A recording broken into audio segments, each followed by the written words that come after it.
اونٹ جنسی ملاپ کے بعد آنسو کیوں بہاتا ہے؟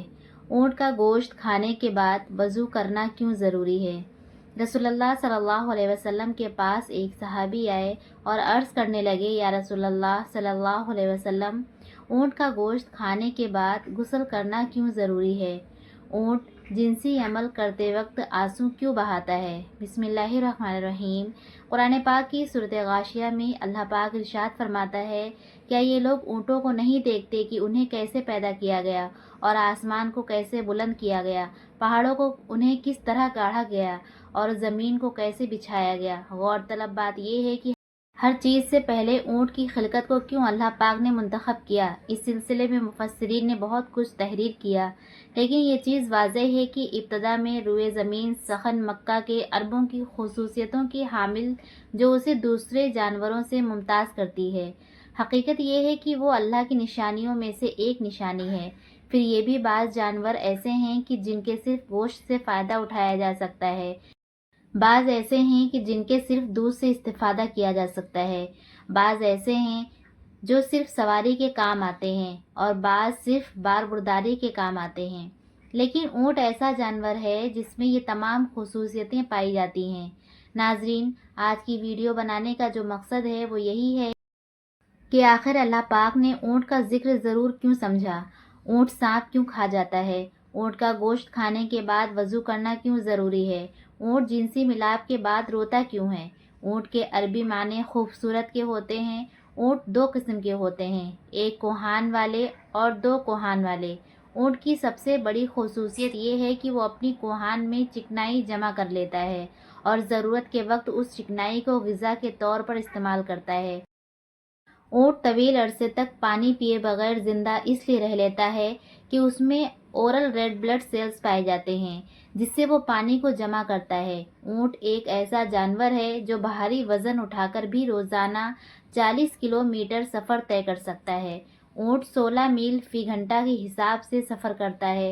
اونٹ خود کو ہر طرح کے موسم میں ڈھالنے کی صلاحیت رکھتا ہے۔ وہ 800 کلو گرام تک وزن اٹھا سکتا ہے۔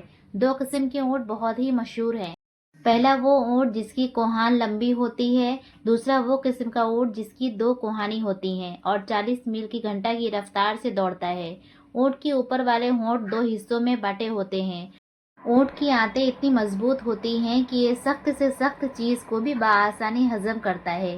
ایک دفعہ رسول اللہ صلی اللہ علیہ وسلم کے پاس ایک اونٹ آیا جس نے حضرت محمد مصطفیٰ صلی اللہ علیہ وسلم کے کان کے پاس منہ رکھ کر کچھ کہا تو اللہ کے نبی نے فرمایا کہ خاموش ہو جا، اگر تو سچا ہے تو تیرا سچ تجھے فائدہ دے گا، اگر تو جھوٹا ہے تو تجھ کو جھوٹ کی سزا ملے گی۔ بے شک جو ہماری پناہ میں آ جائے اللہ پاک اس کو پناہ دیتا ہے۔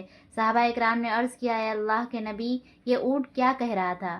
رسول اللہ صلی اللہ علیہ وسلم نے فرمایا کہ اونٹ یہ کہہ رہا تھا کہ میرا مالک مجھے ذبح کر کے میرا گوشت کھانا چاہتا ہے، اس لیے یہ اونٹ میرے پاس بھاگتا ہوا آیا ہے اور اس کا مالک بھی اس کو پکڑنے کے لیے پیچھے آ گیا۔ اونٹ اپنے مالک کو دیکھ کر آپ صلی اللہ علیہ وسلم کے پیچھے پیچھے چھپنے لگا۔ اونٹ کا مالک کہنے لگا، یا رسول اللہ صلی اللہ علیہ وسلم، یہ اونٹ 3 دن سے گھر سے بھاگا ہوا ہے۔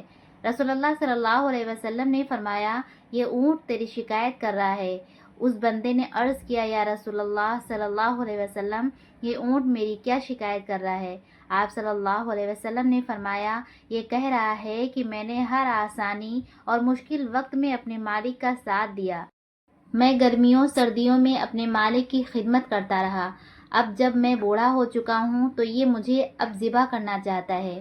اس بندے نے عرض کیا کہ یا رسول اللہ صلی اللہ علیہ وسلم، ہم اس اونٹ کو یا تو ذبح کر دیں گے یا بیچ دیں گے۔ رسول پاک صلی اللہ علیہ وسلم نے اس اونٹ کو 100 درہم میں اس بندے سے خرید کر آزاد کر دیا۔ اس کے بعد اونٹ نے نبی کریم صلی اللہ علیہ وسلم کے پاس جا کر آواز نکالی۔ آپ صلی اللہ علیہ وسلم نے فرمایا، آمین۔ اس طرح اونٹ نے 4 بار آواز نکالی تو 3 بار آپ صلی اللہ علیہ وسلم نے فرمایا آمین، اور چوتھی بار آپ صلی اللہ علیہ وسلم غمگین ہو گئے۔ صحابہ اکرام نے عرض کیا کہ اے اللہ کے رسول صلی اللہ علیہ وسلم، یہ اونٹ آپ کو کیا کہہ رہا تھا؟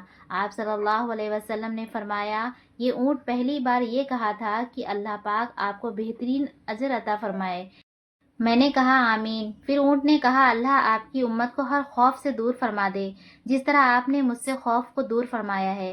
تو میں نے فرمایا آمین۔ پھر اونٹ نے کہا اللہ پاک آپ کو دشمنوں سے اس طرح محفوظ رکھے جس طرح آپ نے مجھے میرے خوف سے محفوظ رکھا۔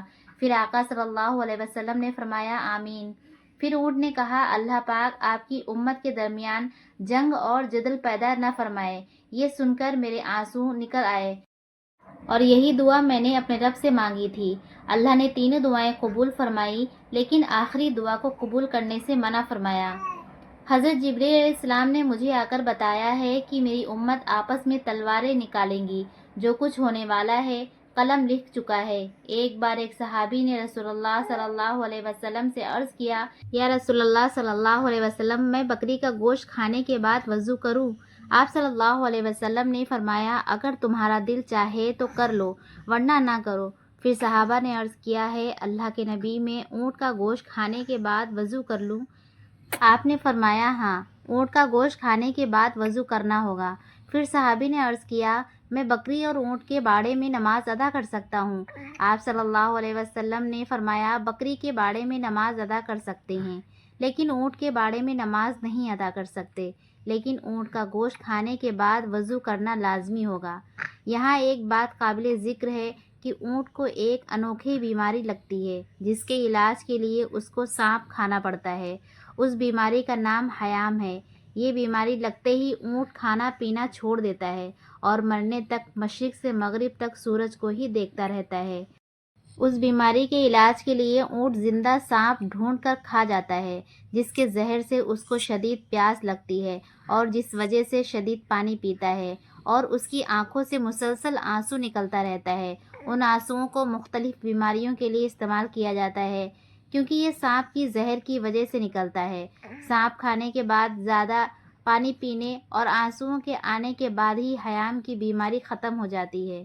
ناظرین، آخر میں آپ کو بتاتے چلیں کہ اگر آپ معدے کی جلن، تیزابیت، نمونیا اور مختلف بیماریوں سے بچنا چاہتے ہیں تو آج سے ہی اونٹ کا گوشت ہفتے میں ایک دفعہ لازمی کھائیں۔